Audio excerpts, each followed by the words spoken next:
Hi అండి.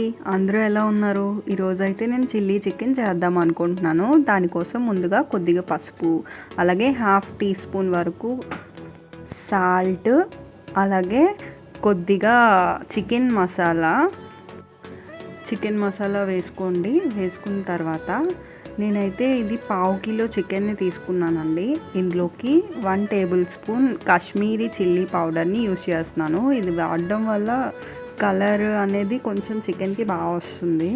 1 table spoon వరకు ginger garlic పేస్ట్ని వేసుకుంటున్నాను. తర్వాత 1 టేబుల్ స్పూన్ వరకు బియ్యం పిండిని కూడా వేసుకుంటున్నాను.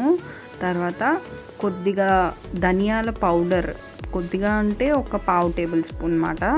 తర్వాత ఒక 2 టేబుల్ స్పూన్ వరకు కార్న్ఫ్లోర్ని కూడా ఇందులో వేసేసుకోండి. వేసేసుకున్న తర్వాత ఒక ఎగ్ని తీసుకొని దాన్ని బ్రేక్ చేసి దాంట్లో వేయండి. వేసి దాన్ని మొత్తాన్ని నీట్గా మనం మిక్స్ చేసేసుకుందాం. దాన్ని కొంచెం ఒక 2 మినిట్స్ పాటు మొత్తం మిక్స్ చేస్తే అది అనేది నీట్గా ఇలా అయిపోతుంది అన్నమాట. ఇందులోకే ఒక చెక్క నిమ్మరసం తీసుకొని దీంట్లోకి మళ్ళీ ఒకసారి కలిపేసుకుందాం. సో దీన్ని 2 నిమిషాల పాటు ఇలా చికెన్ మొత్తానికి పట్టేలాగా బాగా కలిపేసుకున్న తర్వాత పక్కన పెట్టేద్దామండి. దీని మీద ఒక ప్లేట్ని పెట్టుకొని మ్యారినేట్ చేసుకోవాలి ఫ్రిడ్జ్లో పెట్టుకొని. తర్వాత ఒక ప్యాన్ తీసుకొని అందులోకి ఆయిల్ని వేసుకుందాం.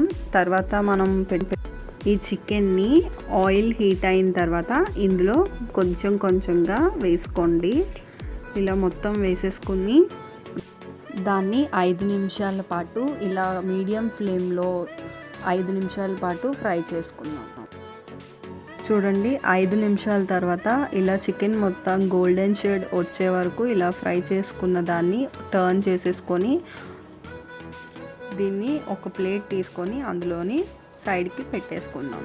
పెట్టేసుకున్న తర్వాత మళ్ళీ అదే ప్యాన్లో ఒక 2 టేబుల్ స్పూన్ల వరకు ఆయిల్ని వేసుకొని సన్నగా చిన్నగా తరిగి పెట్టుకున్న వెల్లుల్లిపాయల్ని కూడా అందులో వేసి కొంచెం కరివేపాకులు వేసి అందులో బాగా ఫ్రై చేయండి. అది బాగా ఫ్రై అయిన తర్వాత కొద్దిగా జీలకర్ర అంటే ఒక పావు టేబుల్ స్పూన్ వరకు తీసుకొని ఇందులో వేసేసుకోండి. వీటన్నిటినీ కూడా కొంచెం దోరగా వేయించుకోండి. ఇవన్నీ వేగిన తర్వాత ఇందులోకి 1 కప్పు వరకు ఆనియన్స్ని వేసుకుంటున్నాను. నేనైతే స్లైసెస్ లాగా కట్ చేసుకొని వేసుకున్నాను. ఇవి బాగా ఫ్రై అయిన తర్వాత ఇందులోకి కొంచెం జీడిపప్పు, అలాగే హాఫ్ కప్ వరకు క్యాప్సికమ్ తీసుకొని నేను వేసుకున్నాను. ఇందులో వేసుకున్న తర్వాత ఇవి కొంచెం పచ్చివాసన పోయే వరకు వేయించుకోండి. అలాగే ఒక గ్రీన్ చిల్లీ కూడా నేను తీసుకున్నాను. వీటన్నిటిని బాగా ఫ్రై చేయండి. అలా అని చెప్పి మాడిపోకుండా ఉండేలా చూసుకోండి. కొద్దిగా సాల్ట్ కూడా ఇందులో మనం ఇప్పుడు యాడ్ చేసేసుకుందాం. తర్వాత ఇందులోకే కొంచెం వెనిగర్ ఉంటుంది కదా, అది 1 టేబుల్ స్పూన్ వరకు యాడ్ చేసుకోండి. తర్వాత ఇందులోకే 1 టేబుల్ స్పూన్ వరకు టమాటా సాస్ని కూడా నేను వేసేసుకుంటున్నాను. తర్వాత అదే దాంట్లో 1 టేబుల్ స్పూన్ వరకు చిల్లీ సాస్ని కూడా నేను తీసుకొని ఇందులో వేసేసుకుంటున్నాను. ఇది మొత్తం వేసిన తర్వాత ఇందులోకే కొంచెం డార్క్ సోయా సాస్ని కూడా యాడ్ చేసుకుంటున్నాను. వేసుకొని వీటన్నిటిని కూడా కొంచెం బాగా మిక్స్ చేసుకుందాం. ఇవి హై ఫ్లేమ్లో పెట్టకుండా మీడియం ఫ్లేమ్లో పెట్టేద్దాం. తర్వాత ఇందులోకి ఇందాక ఆల్రెడీ తీసుకున్న చికెన్ని కూడా వేసేసుకుందాం. వేసుకొని వీటన్నిటిని కూడా బాగా మిక్స్ చేసుకుంటే అవన్నీ కూడా నీట్గా పడతాయి. తర్వాత కార్న్ఫ్లోర్ 1 టేబుల్ స్పూన్ వరకు తీసుకొని అందులో వాటర్ మిక్స్ చేసుకొని నేను ఇందులో వేసుకుంటున్నాను. గ్రేవీ కన్సిస్టెన్సీ థిక్గా బాగుంటుందని చెప్పి నేను ఇది వేసాను అన్నమాట. మీకు వద్దు అనుకుంటే స్కిప్ చేసుకోవచ్చు. సో నేను ఇదంతా బాగా కలిపేసుకున్నాను. లాస్ట్లో కొంచెం కొత్తిమీరని తరిగి వేసేసుకున్నాను. వేసేసుకొని దీన్ని కూడా ఒకసారి మళ్ళీ మిక్స్ చేసేసుకుందాం. ఇలా బాగా మిక్స్ చేసేసుకున్నాం కదా, అంతేనండి. ఎంతో సింపుల్గా టేస్టీగా ఉండే చిల్లీ చికెన్ రెడీ అండి. చిటికెలో చేసేయొచ్చండి మనం.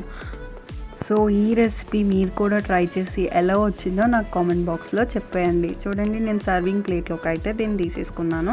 ఇందులోకి మళ్ళీ గార్నిషింగ్ కోసం కొద్దిగా కొత్తిమీర, అలాగే నిమ్మకాయ, అలాగే కొంచెం ఆనియన్స్ని కూడా వేసుకొని గార్నిష్ చేసేసుకున్నాను. అంతేనండి, ఎంతో సింపుల్గా టేస్టీగా ఉండే చిల్లీ చికెన్ మీ పిల్లలకి పెడితే అస్సలు వదలకుండా పూర్తిగా తినేస్తారు. Thank you. ప్లీజ్ నా ఛానల్ని సబ్స్క్రైబ్ చేయండి.